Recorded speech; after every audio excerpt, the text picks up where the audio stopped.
Hey there, Jasper fans. Welcome inside Manhattan Athletics here in the Morrow broadcast studio on the Jaspers Sports Network. I'm Joe Hutter, joined by the head coach of the Manhattan women's soccer team, Brendan Lawler. Coach, 2-0-1 start to MAC play, coming off a good draw at Fairfield last Wednesday.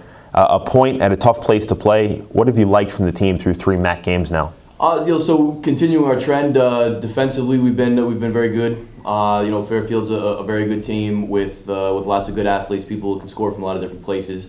And we limited them for a lot of the game. They had some very good chances in the second half, but then Kristen stepped up when she needed to. So to go on the road against Fairfield, to stay unbeaten in conference, take a point there, go into our next game where we're still riding high. So Nicole Copping had an assist in that game off of Erica Modina's goal. Talk about the freshmen. I know I've asked you a lot of times in these interviews about the freshmen, but they seem to play such an important role in the team, in the wings, and really all over. Some young defenders as well who are still playing well. Talk about the freshmen and the younger players on the team. Yeah, so Nicole specifically, she's added us a lot of different depth and versatility to a few places. Against Fairfield, she played out wide, she played high up top. They're trying to stretch them a little bit, and she's combining well from a few different places.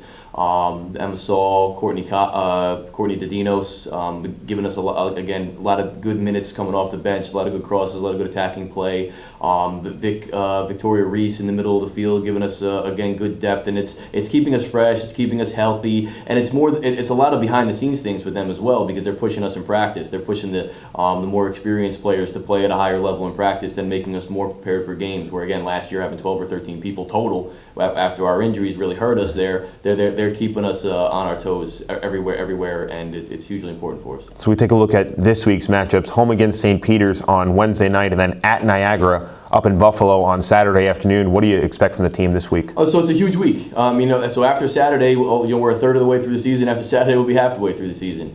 We expect the same thing every game, which is hard work, intensity, them being there for each other, holding each other accountable, but being selfless at the same time, communicating to get it through, all that kind of intangible type work, because we know we're good enough, we know we're smart enough, but can we control those intangibles to be able to put 15, 16, 17 people deep for an entire team effort. Obviously we'd love to stay unbeaten by the time we're through there. St. Peter's is going to push us like they push everybody, and Niagara's undefeated right now, going up there for a long trip. So we'll really see where we are in a few more days going into the second half of the season. Well, the Manhattan women's soccer team will host St. Peter's, 7 p.m. start on Wednesday night, before traveling to Niagara for a 1 p.m. MAC game on Saturday afternoon. Head coach Brendan Lawler of the Manhattan women's soccer team, thanks for the time. Thank you. And fans, thanks for joining us inside Manhattan Athletics here in the Morrow broadcast studio.